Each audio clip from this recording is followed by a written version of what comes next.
Class 12 civics यानी नागरिक शास्त्र के महत्वपूर्ण अति लघु उत्तरीय प्रश्न लेकर आ चुके हैं, यानी प्रश्न सहित उत्तर बताने वाले हैं। पूरे बुक का महत्वपूर्ण अति लघु उत्तरीय प्रश्न है। तैयार कर लेंगे तो इस बार के बोर्ड एग्जाम में यही सारे प्रश्न आपको देखने को मिल जाएगा। तो हमने सबसे पहले क्या है, बहुविकल्पीय प्रश्न को बना दिया है, वीडियो जाकर आप देख सकते हैं। फिलहाल इस वीडियो में हम महत्वपूर्ण अति लघु उत्तरीय प्रश्न के बारे में बात करेंगे। पूरे बुक का लिया गया वीडियो को शुरू से लेकर लास्ट तक आप लोग जरूर देखिएगा, जितने भी स्टूडेंट इस बार नागरिक शास्त्र का पेपर देने वाले हैं। तो यहाँ पर देखिए, जो सबसे पहला प्रश्न आपका पूछा गया है वो क्या पूछा गया है, क्या पूछा गया सबसे पहला प्रश्न कि सोवियत संघ का, यहाँ पर देखिए सबसे पहला प्रश्न पूछा गया है कि सोवियत संघ का उत्तराधिकारी राष्ट्र कौन बना, यानी जो सोवियत संघ है इसका जो उत्तराधिकारी राष्ट्र है ये कौन बना, ये आपको बताना है। मोस्ट इंपॉर्टेंट क्वेश्चन है, जैसा कि आप देख सकते हैं। 2 नंबर का आपका एक प्रश्न खासकर नागरिक शास्त्र में पूछा जाता है, सबसे ज़्यादा इंपॉर्टेंट होता है। तो आंसर देखिए क्या पूछा गया है कि वर्ष 1991 में सोवियत संघ के विघटन के पश्चात रूस क्या है, निम्नलिखित रूप में उत्तराधिकारी राष्ट्र बना था। यानी जो रूस है निम्नलिखित में से क्या है, उत्तराधिकारी राष्ट्र बना था। सबसे पहला देखिए, इसमें रूस को ही परमाणु शक्ति संपन्न देश का दर्जा प्रदान किया गया। दूसरा है, सुरक्षा परिषद में रूस का स्थान दिया गया। तो यहाँ पर जो प्रश्न पूछा गया था, सोवियत संघ उत्तराधिकारी राष्ट्र कौन बना, तो वो आपका रूस था, जैसा कि आप देख सकते हैं। पहले प्रश्न का आंसर ऐसे दे रहा है, देखिए जितना बार क्या जितना होता है उतना ही कीजिए, जैसा कि मैं हर एक वीडियोज में बताता हूँ, जितना पूछा गया है उतना ही का आंसर दीजिए, क्योंकि भैया आपको बहुत सारे प्रश्न करना है, इसी पर तो आपको डिपेंड नहीं रहना है। आपको बहुत सारे नंबर चाहना है, 100 में से 100 लाना है, तो उतने के लिए आपको तैयारी करना पड़ेगा, उतने के लिए आपको क्या है, सारे क्वेश्चन को अटेंड करना पड़ेगा। तो जो सोवियत संघ के उत्तराधिकारी राष्ट्र के बारे में बात पूछा गया था, इसका आंसर हमने दे दिया, जैसा कि देख सकते हैं। और इस वीडियो में जितने भी मैं प्रश्न बता रहा हूँ सारा इंपॉर्टेंट है, तैयार कर लीजिए। दूसरा क्वेश्चन क्या है, द्विध्रुवीयता का अंत किस वर्ष हुआ था। जो आपका द्विध्रुवीयता है इसका जो अंत हुआ था ये किस वर्ष हुआ था, इसके बारे में बताइए। तो आंसर देखिए, 25 दिसंबर 1991 में सोवियत संघ के पतन के साथ, यानी जो 25 दिसंबर 1991 है, इसको सोवियत संघ के पतन के साथ ही विश्व में द्विध्रुवीय व्यवस्था का क्या है, पतन हो गया और विश्व का एक ध्रुवीय बन गया, जिसमें सिर्फ अमेरिका का वर्चस्व क्या है, स्थापित रहा। यानी यहाँ पर जो प्रश्न आपका पूछा गया था प्यारे दोस्त कि द्विध्रुवीयता का अंत किस वर्ष हुआ था, तो वहाँ पर देख सकते हैं 25 दिसंबर 1991 को सोवियत संघ के पतन के साथ ही विश्व में द्विध्रुवीय व्यवस्था का पतन हो गया। यानी जो आपका सोवियत संघ था, पहले 15 क्या है, उसमें एक प्रकार से देश शामिल हुआ करते थे, लेकिन वो क्या है, विखंडित हो गया, जिसमें सबसे बड़ा भाग जो है रूस का आया। और उसमें क्या है, यहाँ पर देखिए विश्व एक ध्रुवीय बन गया, जिसमें सबसे क्या ज़्यादा क्या है, सिर्फ अमेरिका का वर्चस्व स्थापित रहा। समझ में आ गया। और अभी भी भैया उसी का ही वर्चस्व स्थापित है, बाकी के सारे जो देश हैं अब खोखले हो चुके हैं। समझ में आ गया। अफगान संकट की घटना, जो आपका अफगान संकट है, इसकी घटना कब घटी, इसके बारे में बताइए। तो आंसर देखिए किस तरह से इसका आंसर देना है। वर्ष 1979 के अंत में, वर्ष 1979 के अंत में अफगानिस्तान में सोवियत संघ के हस्तक्षेप ने क्या, सोवियत संघ का जो हस्तक्षेप है इसने गंभीर संकट क्या है, पैदा कर दिया था। राष्ट्रपति क्या कार्टर ने, जो राष्ट्रपति कट्टर है या कार्टर ने अफगानिस्तान में क्या सोवियत हस्तक्षेप को विश्व शांति के लिए क्या खतरा बताया था। तो जो अफगान संकट था, जैसा कि आप देख सकते हैं, छोटा छोटा में एक आपका 2-2 लाइन में इसका क्वेश्चन का आंसर आएगा, ज़्यादा बड़े में लिखने की कोई ज़रूरत नहीं है। यहाँ पर देख सकते हैं इसका शब्द सीमा भी निर्धारित होता है कि 25 शब्दों में लिखना है, 30 शब्दों में लिखना होता है, तो जितना पूछा गया उतने में ही लिखिए, ज़्यादा बेटर रहेगा। चौथा प्रश्न देखिए क्या है, यहाँ पर देखिए, सामूहिक सुरक्षा व्यवस्था का जन्म किसके अंतर्गत हुआ। जो आपका सामूहिक सुरक्षा व्यवस्था है इसका जो जन्म है ये किसके अंतर्गत हुआ, इसके बारे में बताइए। तो आंसर देखिए क्या है, सामूहिक सुरक्षा व्यवस्था का जन्म अमेरिका के नाटो के अंतर्गत, जो अमेरिका है इसकी नाटो के अंतर्गत हुआ। नाटो का कार्य यूरोपीय देशों के प्रति क्या है, सामूहिक सैनिक सहायता तथा सामाजिक आर्थिक सहयोग करना था। यानी यहाँ पर जो आपका प्रश्न पूछा गया था कि क्या सामूहिक सुरक्षा व्यवस्था का जन्म किसके अंतर्गत हुआ, तो यहाँ पर देख सकते हैं अमेरिका के नाटो के अंतर्गत हुआ। नाटो में अभी क्या है 28 देश थे शायद, अभी तक भारत क्या है शामिल नाटो में नहीं हो पाया, लेकिन जल्द ही आपको क्या है शामिल मिलेगा नाटो में। समझ में आ गया।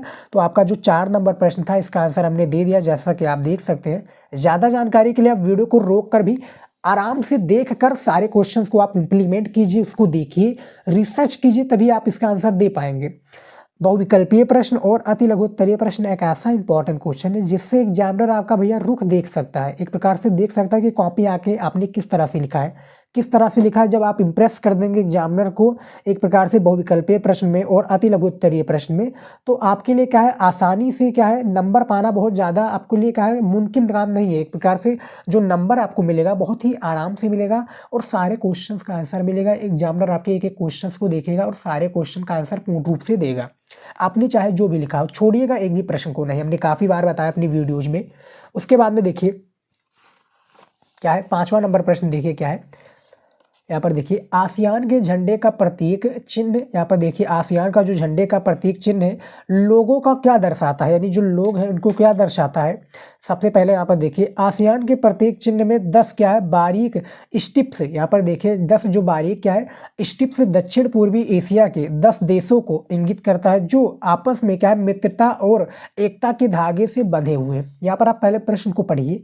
प्रश्न भैया क्या पूछा गया कि आसियान के झंडे का प्रतीक चिन्ह लोगों को क्या दर्शाता है। तो भैया 10 देश हैं इसमें शामिल आसियान में, तो जो इसका देखिए स्ट्रिप्स क्या जो 10 बारीक स्ट्रिप्स दक्षिण पूर्वी एशिया के 10 देशों का इंगित करता है जो कि आपस में क्या मित्रता और एकता को धागे को क्या एक प्रकार से एक दूसरे के साथ में सहायता, जिस प्रकार से क्या होता है एक क्या है जिस प्रकार से एक शादी होता है तो शादी में क्या 7 बंधों का एक प्रकार से 7 बंधन का वचन दिया जाता है, सेम उसी प्रकार से इसमें भी होता है कि भैया हम एक दूसरे की सहायता में जो हमारे मित्र होते हैं वो सहायता करते हैं, उसी प्रकार से समझ में आ गया। तो 5वां प्रश्न का भी आंसर हमने दे दिया है। उसके बाद में देखिए अगला क्वेश्चन 6 नंबर, सार्क के किन्हीं 2 क्या है उद्देश्यों का उल्लेख कीजिए। जो आपका सार्क है इसके किन्हीं 2 उद्देश्यों का आपको उल्लेख करना है।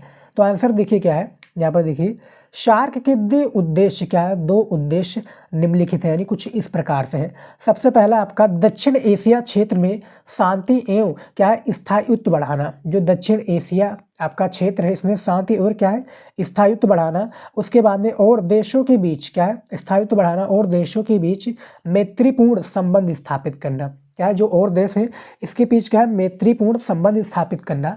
दूसरा है भैया सदस्य देशों के बीच क्या बहुपक्षीय तरीकों से, जो सदस्य देश हैं इसके बीच बहुपक्षीय तरीकों से परस्पर सहयोग बढ़ाना, जिसमें क्या है देशों के बीच, जिसमें क्या है देशों के बीच व्यापार भी शामिल है, जिसमें जो देश है इसमें क्या है व्यापार भी शामिल है सदस्य देशों के बीच। तो ये भैया सार्क के ने 2 उद्देश्यों को हमने बता दिया है जो कि यहाँ पर आप देख सकते हैं। इसी तरीके से इसका आंसर आपको देना है। देखिए आप क्या लिख कर भी इसका आप क्या कॉपी में लिख सकते हैं, नहीं तो टिक लगा लीजिए क्वेश्चन बैंक से, ज़्यादा इंपॉर्टेंट रहेगा। 7वां प्रश्न देखिए क्या है, यूएनपी क्या है। जो यूएनपी है ये क्या है, इसके किन्हीं 2 मुख्य कार्यों का उल्लेख कीजिए। यानी जो यूएनपी है ये क्या है, इसके जो किन्हीं 2 कार्य हैं इसके बारे में आपको क्या है उल्लेख करना है। तो आंसर देखिए क्या है यूनाइटेड नेशनल, यहाँ पर देखिए आंसर यूनाइटेड नेशनल क्या है nation environment, united nation environment programme है वैश्विक ताप वृद्धि जिसको हम ग्लोबल वार्मिंग भी कहते हैं, खतरों के प्रति विश्व को सचेत करना एवं इसे कम करने के उपाय, इसके अतिरिक्त पर्यावरण संरक्षण और सुरक्षा हेतु प्रयास करना, इसको भैया कहा गया है यूनाइटेड क्या है नेशंस एनवायरनमेंट, यूनाइटेड जिसको क्या कहते हैं भैया UNEP, UNEP united nation environment programme. समझ में आ गया प्यारे विद्यार्थी। ऐसे ही आपका पूछा जाएगा इसका ऑब्जेक्टिव क्वेश्चन में फुल फॉर्म पूछा जाएगा, समझ में आ गया, तो फुल फॉर्म भी इसका बताना होगा। इसका क्या काम है भैया कि खतरों के प्रति क्या है जो भी खतरा आता है ग्लोबल वार्मिंग से रिलेटेड या पर्यावरण सुरक्षा से रिलेटेड जितने भी खतरा आते हैं उसके बारे में बताना और उसके बारे में उपाय सुझाना कि भैया ये उपाय करेंगे तो ये ठीक हो सकता है। समझ में आ गया। उसके बाद में देखिए 8वां प्रश्न, 8वां प्रश्न क्या पूछा गया है कि संयुक्त राष्ट्र संघ के किन्हीं 2 विशिष्ट अभिकरणों का नाम बताइए। जो संयुक्त राष्ट्र संघ है किन्हीं 2 विशिष्ट जो अभिकरणों हैं इसके आपको नाम बताना है। सबसे पहला आपका यूनेस्को हो जाएगा, यूनेस्को। उसके बाद में दूसरा ओपीसीडब्ल्यू हो जाएगा, ओपीसीडब्ल्यू हो जाएगा, जो कि 2 विशिष्ट अभिकरणों का नाम है जैसा कि हमने बता दिया है। इतना लिख देंगे, 2 नंबर आपको दे देगा एग्जामिनर, ज़्यादा आपको झंझट नहीं पालना है। समझ में आ गया। तो 8वां प्रश्न भी हमने बता दिया है। और जैसा कि हमने आपको बार बार बता रहा हूँ कि वीडियो को रोक कर भी आप सारे क्वेश्चंस को इम्प्लीमेंट कीजिए, उसको रिसर्च कर सकते हैं। 9 नंबर क्वेश्चन देखिए क्या है, युद्ध के अतिरिक्त मानव सुरक्षा के किन्हीं, युद्ध के अतिरिक्त मानव सुरक्षा के किन्हीं 4 खतरों का उल्लेख कीजिए। युद्ध के अतिरिक्त भैया जो मानव सुरक्षा है इसके 4, देखिए युद्ध के अतिरिक्त मानव सुरक्षा के निम्न में से खतरे भी हैं। सबसे पहला आपका आतंकवाद, दूसरा निर्धनता, तीसरा स्वास्थ्य संबंधी समस्याएं, चौथा आपका मानवाधिकार का हनन। समझ में आ गया। खतरा भैया आतंकवाद से रिलेटेड कि आतंकवाद हो जाए, निर्धनता यानी भैया पैसों की कमी ना हो जाए, भिखारी बन जाए। उसके बाद में क्या है, स्वास्थ्य संबंधी समस्या यानी आपको भैया किसी स्वास्थ्य संबंधी होगा भैया, मान लीजिए किडनी फेल हो गया या एक प्रकार से टीबी होगा, टीबी जो बीमारी होती है ना, ये सारी चीज़ें जो बीमारी होती हैं स्वास्थ्य संबंधी समस्याएं, मान लीजिए कि आपके गले में प्रॉब्लम है, तो इस सबसे प्रॉब्लम में फिर मानवाधिकार का हनन, मानवाधिकार के यानी भैया कि आपका अधिकार नहीं हो रहा, उसमें आपका एक प्रकार से सम्मान नहीं मिल रहा, आपका हनन हो रहा है। तो ये सारी चीज़ें जो है क्या है, युद्ध के अतिरिक्त भी ये 4 खतरे हैं जो कि इस प्रकार से बताए गए हैं नागरिक शास्त्र के रूप में। समझ में आ गया। उसके बाद में देखिए 10 नंबर प्रश्न, भौतिक पर्यावरण को परिभाषित कीजिए। जो भौतिक पर्यावरण है इसको आपको परिभाषित करना है, इसका आपको आंसर देना है। यहाँ पर देख सकते हैं कभी कभी क्या है थोड़ा थोड़ा बड़े में आंसर देना पड़ रहा है, लेकिन इतने लिखने की कोई ज़रूरत नहीं है। यहाँ तक आप लिख दीजिएगा, नहीं तो आप यहाँ तक भी लिख देंगे तो आपको 2 नंबर एग्जामिनर दे देगा। ज़्यादा संकोच मत करिएगा, बस आप राइटिंग में लिखिएगा। 10 नंबर प्रश्न पूछा गया कि भौतिक पर्यावरण को परिभाषित कीजिए। तो आंसर देखिए क्या है, पर्यावरण का प्राकृतिक के द्वारा निर्मित क्या है, प्रकृति के द्वारा निर्मित भाग भौतिक पर्यावरण कहलाता है। मानव के जन्म लेते ही, मानव के क्या है जन्म लेते ही वो अपने चारों एक विशेष भौतिक वातावरण पाता है। यही सारे तत्व क्या है सम्मिलित रूप से भौतिक पर्यावरण कहलाते हैं। इसके अंतर्गत नदियाँ, महासागर, पर्वत, मैदान, झील आदि शामिल किए जाते हैं। क्या है, आदि ये शामिल किए जाते हैं। तो भौतिक पर्यावरण के अंतर्गत जैसा कि आप देख सकते हैं क्या क्या आते हैं, हमने बता दिया है। पर्यावरण की क्या है जो पर्यावरण की प्रकृति द्वारा निर्मित भाग भौतिक पर्यावरण कहलाता है। इसमें जो अंतर्गत आता है नदियाँ आ जाती हैं, महासागर, पर्वत, मैदान, झील आदि, ये सारी चीज़ें शामिल हैं भौतिक पर्यावरण के अंतर्गत। समझ में आ गया। 10 नंबर जो प्रश्न था हमने इसका बता दिया आंसर। उसके बाद में देखिए 11 नंबर प्रश्न क्या पूछा गया है, वैश्विक संपदा की सुरक्षा के लिए कौन कौन से समझौते किए गए हैं। जो आपका वैश्विक संपदा की सुरक्षा है इसके लिए कौन कौन से जो समझौते हैं ये किए गए हैं, इसके बारे में बताना है। तो आंसर देखिए क्या है, वैश्विक संपदा की सुरक्षा के लिए निम्न समझौते किए गए हैं, यानी कुछ इस प्रकार के जो है समझौते किए गए हैं। सबसे पहला आपका अटलांटिका संधि, अटलांटिका संधि 1959, ये आपका सबसे बड़ा समझौता हो गया। दूसरा आपका अटलांटिक पर्यावरणीय क्या है न्यायचार या नयाचार अथवा प्रोटोकॉल 1991। तीसरा है मॉन्ट्रियली क्या है मॉन्ट्रियल न्यायचय, क्या है मॉन्ट्रियल, यहाँ पर देखिए मॉन्ट्रियल न्यायाचार अथवा प्रोटोकॉल 1900 क्या है 87। समझ में आ गया। तो वैश्विक संपदा सुरक्षा के लिए कौन कौन से क्या एक प्रकार से कारक समझौते हैं, 3 कारक आप लिख देंगे, 2 नंबर आपको एग्जामिनर लिख देगा। नहीं तो आप 2 ही बता देंगे तो आपको क्या है 2 नंबर दे देगा, ज़्यादा वो करेगा नहीं। बस आप क्या क्वेश्चंस का आंसर राइटिंग में लिखिएगा। कैसे लिखना है, नागरिक शास्त्र की कॉपी हमने ऑलरेडी वीडियो बना दिया है, आप वो वीडियो वाला जरूर देख लीजिएगा, यानी कॉपी कैसे लिखी जाती है, जिससे आपको ज़्यादा कुछ हेल्प क्या है मिलेगा बोर्ड एग्जाम में कि कॉपी कैसे लिखते हैं। देखिए पढ़ते तो हर एक विद्यार्थी है, तैयारी भी अच्छे से करते हैं, और कुछ धुरंधर भी स्टूडेंट होते हैं जो अच्छे से तैयारी करके जाते हैं, लेकिन उनकी राइटिंग और लिखने का तरीका नहीं मालूम होता, जिसमें क्या है उनकी तैयारी जो है 100% पूरी कंप्लीट है, लेकिन उनको मिलता नंबर है 80% 70% है। तो आपको ऐसा ना करना पड़े, आपकी तैयारी अच्छी है तो आपको ऐसा ना करना पड़े, इसके लिए आपको क्या कॉपी वाली वीडियो पूरी देखनी है। जाकर आप कॉपी वाला वीडियो देख लीजिएगा इस वीडियो के बाद में, उसमें आपको अपनी पूरी चीज़ें बताइए कि क्या नहीं करना है, क्या करना है, जिससे एग्जामिनर जो है खुश होकर आपको नंबर देगा। समझ में आ गया। तो जाकर आप वीडियो जरूर देखिएगा, काफ़ी ज़्यादा इंपॉर्टेंट है। उसके बाद में देखिए यहाँ पर 12 नंबर क्वेश्चन क्या है, 12 नंबर क्वेश्चन मैकडोनाल्डीकरण से क्या अभिप्राय है। जो आपका यहाँ पर मैकडोनाल्डीकरण, इसके बारे में अभिप्राय बताना है। तो देखिए वो प्रक्रिया जिसके द्वारा राजनीतिक और क्या है, वो प्रक्रिया जिसके द्वारा राजनीतिक और आर्थिक रूप से प्रभावशाली संस्कृति कम प्रभावशाली संस्कृति पर अपना क्या है प्रभाव छोड़ती है तथा उसे अपने जैसा बनाने का प्रयास करती है, उससे क्या है मैकडोगल, यहाँ पर देखिए मैकडोनाल्डीकरण कहा जाता है। तो यहाँ पर देख सकते हैं ऐसे भी प्रश्न आपके पूछे जाएंगे। अब आप लोग सोचेंगे कि सर ये कहाँ से आप प्रश्न लेकर आ रहे हैं, तो जो आपका नागरिक शास्त्र का बुक है उससे ही लिया गया प्रश्न है। और ये नहीं कि आप लोग सोचते हैं कि सर हमने क्वेश्चन बैंक लिया है तो क्वेश्चन बैंक से कैसे आएगा। देखिए हमने क्वेश्चन बैंक वाला भी वीडियो ऑलरेडी बना दिया है चैनल पर, नहीं देखा तो जाकर देख सकते हैं। लेकिन ये भी वीडियो आपको देखना बहुत ही ज़्यादा जरूरी है, क्योंकि भैया बुक से भी काफ़ी क्वेश्चन आते हैं।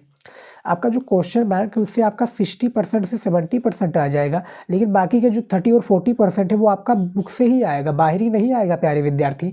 तो आपको तैयार करना है, सारे क्वेश्चंस को तैयार करना है।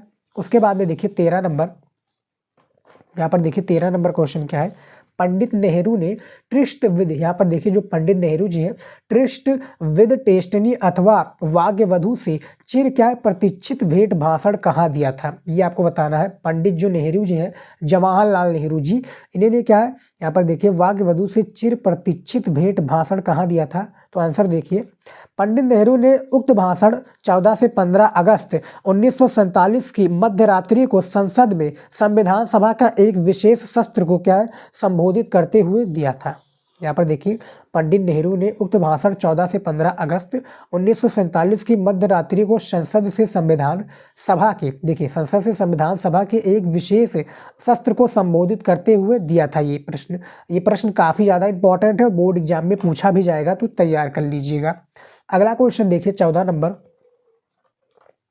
नंबर प्रश्न क्या पूछा गया है कि पहले जिसे पूर्वी क्या पाकिस्तान के रूप में जाना जाता था वर्तमान में उसका नाम क्या है भैया। बहुत से स्टूडेंट के मैं अभी भी बता रहा हूँ 60% स्टूडेंट को अभी नहीं पता होगा। अब काफ़ी विद्यार्थी कहेंगे कि सर आप तो ये पहले भी बता रहे थे कि हमें नहीं पता है, ये वाला क्वेश्चन का आंसर नहीं पता है। यानी जो हमने एक क्वेश्चन बताया था वीडियो में कि भैया भारत का संविधान कब लागू हुआ, तो 60 से 70% उसका आंसर किसी को नहीं पता होगा। इस चैनल पर जितने भी हमारे प्यारे विद्यार्थी तैयारी कर रहे हैं, आप लोगों को पता है तो कमेंट में ज़रूर बताइएगा कि सर हमें पता है। तो जो इसमें राइट आंसर है देखिए पाकिस्तान में दो क्षेत्र शामिल किए क्या, जो यहाँ पर 2 बार आ गए। पाकिस्तान में 2 क्षेत्र शामिल किए गए थे, पश्चिमी पाकिस्तान एक पूर्वी पाकिस्तान। पाकिस्तान का पूर्वी क्या है, पाकिस्तान जो पूर्वी पाकिस्तान कहा जाने लगा, क्षेत्र वर्तमान में जो बांग्लादेश के रूप में जाना जाने लगा। यानी यहाँ पर क्या है पूर्वी पाकिस्तान, देखिए पूर्वी पाकिस्तान और क्या है यहाँ पर तो 2 क्षेत्र थे पूर्वी और पश्चिमी। तो पश्चिमी पाकिस्तान जो कि बांग्लादेश हो गया, पूर्वी तो पूर्वी पाकिस्तान ही रहेगा। बांग्लादेश कब आज़ाद हुआ 1971 में, जो कि क्या है भैया जब युद्ध हुआ था, ये लोग क्या है जो बांग्लादेश ही अपना क्या है अपना एक प्रकार से शासन चाहता था, अपना एक देश चाहता था कि भैया हम अपना अलग देश बनाए, अपनी भाषा अलग बनाए, जैसा कि भारत के राज्य में जैसे कि आंध्र प्रदेश हो गया। लेकिन वो हालांकि अलग नहीं हुए, भाषा के आधार पर चेंज हुए हैं, भाषा के अलग आधार पर अलग राज्य बने हैं। पंजाब हो गया, हरियाणा हो गया, तो ये सारे क्या है भारत के राज्य हैं जो कि भाषा के आधार पर चेंज हुए। लेकिन इनका एक अलग भैया था कि हमें आज़ादी चाहिए पाकिस्तान से। तो ये जो क्या था ये पूर्वी पाकिस्तान था, अभी भी इसका पूर्वी पाकिस्तान कहा जा सकता है, लेकिन इसका अलग स्वरूप हो गया बांग्लादेश का। समझ में आ गया, तो बांग्लादेश एक अलग देश है। समझ में आ गया, क्वेश्चन ऐसे ही पूछे आएंगे, इसका आंसर आपको ऐसे ही देना है। उसके बाद में देखिए 15 नंबर क्वेश्चन क्या पूछा गया है, भारत में समाजवादी दल का गठन कब हुआ। जो भारत में समाजवादी दल है इसका जो गठन हुआ ये कब हुआ, इसके बारे में बताना है। तो आंसर देखिए कांग्रेस के ही क्या है, कांग्रेस के ही समाजवादियों ने वर्ष 1948 में, जो कांग्रेस है इनके समाजवादियों ने वर्ष 1948 में कांग्रेस से अलग होकर क्या है, कांग्रेस से अलग होकर समाजवादी दल का क्या है गठन किया। यहाँ पर देख सकते हैं 1948 में कांग्रेस से क्या अलग होकर जो समाजवादी दल का गठन किया गया। तो यहाँ पर भारत में समाजवादी दल का गठन कब हुआ, जैसा कि आप देख सकते हैं, इतना लिख देंगे प्यारे विद्यार्थी, 2 नंबर कन्फर्म है। समझ में आ गया। वीडियो को अभी तक लाइक नहीं किया तो लाइक कर दीजिए, और भी क्वेश्चन है। चलिए देखते हैं अगला क्वेश्चन।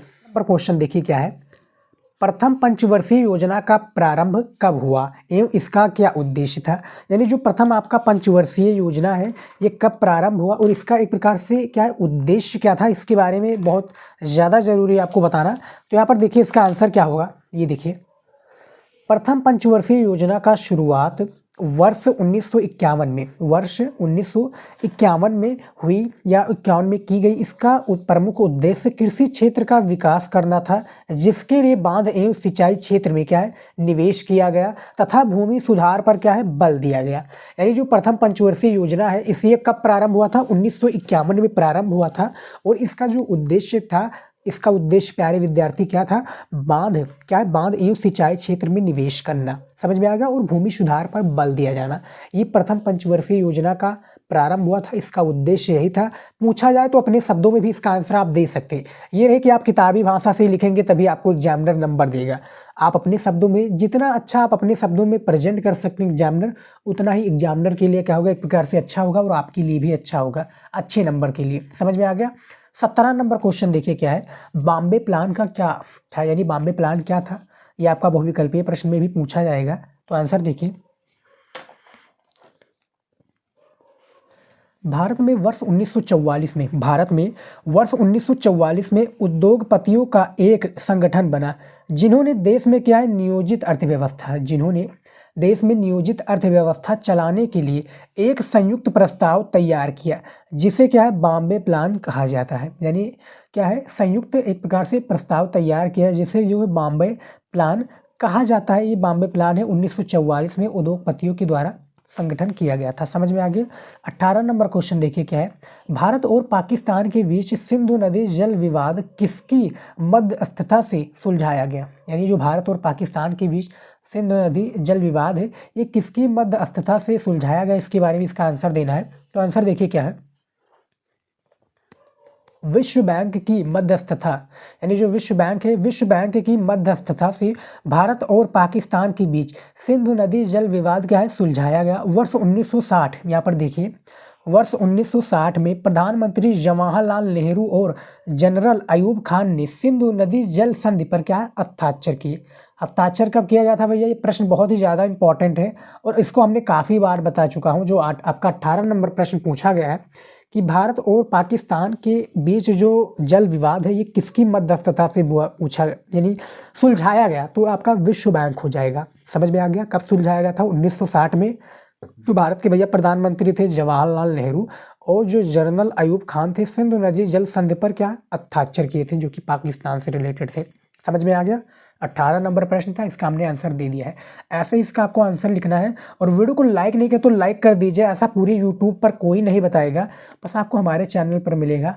और क्या है, हम आप लोगों के लिए वीडियो बनाएंगे, बस आप कमेंट कीजिए जिस भी टॉपिक पर चाहिए, एनी भी टॉपिक पर चाहिए कमेंट कीजिए, हम वीडियो बनाएंगे। उसके बाद में देखिए 19 नंबर क्वेश्चन क्या है, गुटनिरपेक्ष आंदोलन का प्रारंभ करने वाले देशों व उनके नेताओं का नाम बताइए। यानी जो गुटनिरपेक्ष आंदोलन को प्रारंभ करने वाले देश हैं या उनके क्या है नेताओं का आपको नाम बताना है। आपका देखिए, जवाहरलाल नेहरू हो जाएंगे, नासिर हो जाएंगे जो कि मिस्र से, मार्शल टीटो हो जाएंगे जो कि यूगोस्लाविया के हैं। समझ में आ गया। गुटनिरपेक्ष आंदोलन को भैया क्या है, गुटनिरपेक्ष आंदोलन आप लोग समझते होंगे कि भैया क्या है, हम किसी देश में नहीं है। पहला दुनिया आपका जो है भैया, पहला दुनिया हो जाएगा कौन, पहले दुनिया में आपके भैया जो अमेरिका हो जाएंगे, दूसरी दुनिया में रूस से रिलेटेड, लेकिन तीसरे जो कि भैया गुटनिरपेक्ष के हम किसी भी दुनिया में नहीं है, हमारा कोई भी स्वरूप नहीं है, एक हमारा अलग दुनिया, तीसरी दुनिया। तो भैया जवाहरलाल नेहरू यानी भारत से, और मिस्र भैया नासिर, मार्शल टीटो यूगोस्लाविया से। उन नेताओं का नाम है, जैसा कि देख सकते हैं कौन से देश हैं और उनके नाम क्या है। समझ में आ गया। चलिए देखते हैं अगला क्वेश्चन।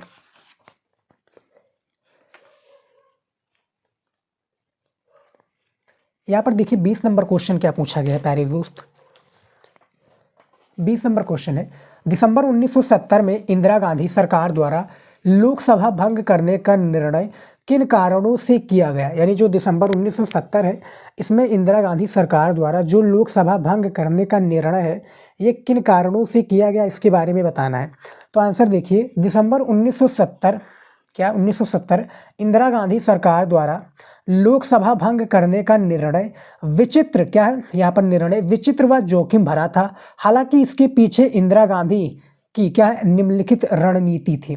इंदिरा गांधी की क्या थी भैया, निम्नलिखित रणनीति थी। यहाँ पर देखिए, सबसे पहला आपका सरकार की छवि को क्या है प्रस्तुत करना, दूसरा है संसद में अपनी स्थिति को मजबूत करना। तो यहाँ पर जो आपका प्रश्न पूछा गया था कि सन दिसंबर 1970 में इंदिरा गांधी सरकार द्वारा लोकसभा भंग करने का निर्णय किन कारणों से किया गया, तो इसका आंसर आप देख सकते हैं, इसी तरीके से आपको लिखना है। समझ में आ गया? ऐसे ही आंसर देना है। चलिए देखते हैं अगला क्वेश्चन। 21 नंबर क्वेश्चन देखिए क्या है। संविधान का अनुच्छेद 352 क्या प्रावधान करता है? इसके बारे में हमने ऑलरेडी ऑब्जेक्टिव क्वेश्चन में बता दिया है, लेकिन फिलहाल इसका आंसर आप देखिए क्या है।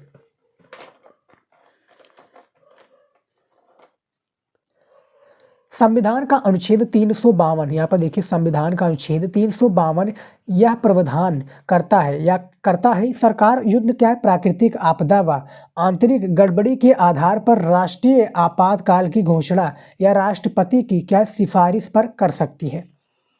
यहाँ पर जो 352 भैया जो प्रावधान है, अनुच्छेद है 352 अनुच्छेद के अनुसार भैया आपातकाल की घोषणा होगी। क्या कौन कर सकता है? राष्ट्रपति की सिफारिशों पर किया जा सकता है। यहाँ पर किस चीज़ पर किया जाएगा भैया, किस चीज़ पर आपातकाल लगेगा? तो देखिए, सरकार युद्ध प्राकृतिक आपदा व आंतरिक गड़बड़ी के आधार पर राष्ट्रीय आपदा काल की घोषणा राष्ट्रपति की सिफारिश से क्या है किया जा सकता है। समझ में आ गया? तो 21 नंबर का सही आंसर इस तरह से आपको लिखना है। समझ में आ गया प्यारे विद्यार्थी? चलिए देखते हैं अगला क्वेश्चन। 22 नंबर क्वेश्चन देखिए क्या है। बहुमत मिलने के पश्चात भी जनता पार्टी की सरकार ने सत्ता खो दी। जो बहुमत मिलने के पश्चात जो जनता पार्टी है, ये क्या है, बहुमत खो दी या जनता पार्टी सरकार ने सत्ता खो दी, इसके बारे में बताना है। तो आंसर देखिए क्या है। बहुमत मिलने के पश्चात भी सत्ता खोने के दो कारण निम्न है। यानी जो बहुमत मिलने के पश्चात जो सत्ता खोने के जो दो कारण, ये क्या है, निम्न प्रकार से, यानी कुछ इस प्रकार से है। देखिए कौन कौन से वो कारक है। सबसे पहला आपका जनता पार्टी में क्या है, आपसी, यहाँ पर देखिए कलह का होना, आपसी जो कलह है इसको होना। दूसरा है जनता पार्टी के सहयोगी दलों में क्या है, तालमेल का अभाव। जो जनता पार्टी इसमें सहयोगी का क्या है, तालमेल का अभाव। ये क्या है, सत्ता खोने के दो कारण भी आपका पूछा जा सकता है। तो इस तरह से इसका आंसर आपको लिख देना है। समझ में आ गया? इसका भी हमने बता दिया आंसर। चलिए देखते हैं अगला क्वेश्चन क्या है।